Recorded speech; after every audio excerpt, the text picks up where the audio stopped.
Hey up, I'm the Yorkshire Time Lord. This is Dogs Over Dogs for Kerblam robots.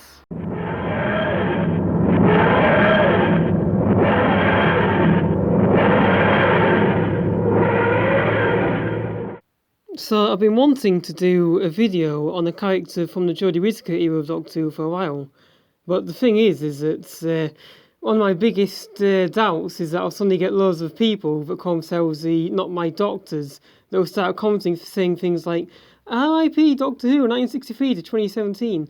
I'm fine with differences of an opinion, as long as it's not just RIP Doctor Who, as long as it's something like, well, the Chibnall era is not for me, but I can see why others like it.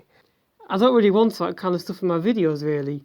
So I thought I'd probably put it off to about later in the run of these Doctor Who Dogs videos, because I do love the Jodie Whittaker era. Series 11 and 12 are actually my favourite series of the show, but it's that kind of toxic negativity that has put me off for so long.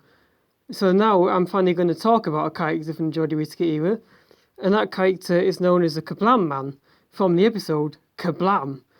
And of course, Kerblam, you always have to say with an audible exclamation mark, because that exclamation mark in Kerblam is so much a big part of the personality of the episode, to me, written by Pete McTighe. It has that kind of enthusiastic, what fans call a womp, that kind of enthusiastic, fun action vibe that I love in so many great Doctor Who stories.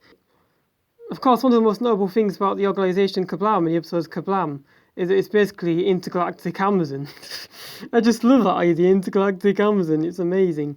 And the Kerblam Men are a big part of that. They're like the delivery men that deliver through Amazon logistics.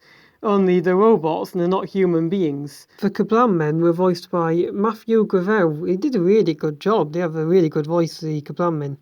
It has this really good satirical commentary in terms of replacing people with robots.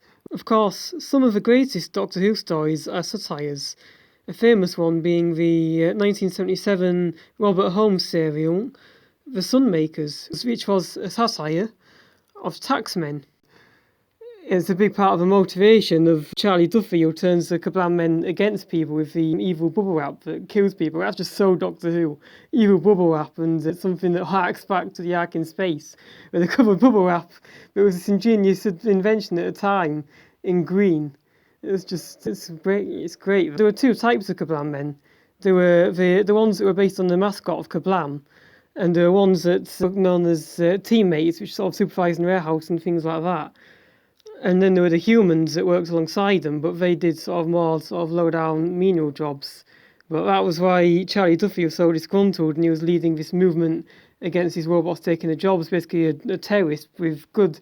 He was a terrorist with good intentions, but it was wrong because what he was doing was killing loads of people. He was like in a really low-down menial job. He was just a cleaner for Kerblam, a disgruntled worker, a disgruntled employee who just worked down this really low job. That really hits home, like how anybody could be in Charlie Duffy's place. If more and more computers, AI systems and robots take over people's jobs, how any human could just do it. Anybody who's in any kind of low-down job, like a cleaner, or maybe even just someone that works in an office or something, could just think, right, I've had enough, and turn them against people and cause all this death and destruction. He's so evil, he even killed Lee Mack. I mean, how can you kill Lee Mack? He's brilliant actor, Lee Mack. How can you kill him? I just like that moment when the Kerblam Man turns up in the Doctor's TARDIS with the feds. And it's just such a great moment. It's so quirky, and it's great, that red box with the fez inside it. Such a fantastic moment. I love that. But the way that they kill the people in the episode as well, killing them in the shadows of a warehouse, it's quite creepy with those glowing eyes. It's so well done, and it's so eerie, and it reminds me so much of Doctor Who serials like the Macro Terror, the sort of Patrick Troughton based on Siege serials. It reminds me of them, those creepy things. It's really proper creepy vibe. One of the interesting things, which is quite ironic, is that the Kerblam Men, they actually replaced the Trurley, so they replaced another robotic creation themselves. So these humans, the Trurleys replaced the humans, and they replaced the Trurleys, which is quite ironic, given that they're blamed for replacing human workers. And the Kerblam Men, I mean, because the Doctor's already aware of them, I mean, they could actually come back in future Doctor Who stories.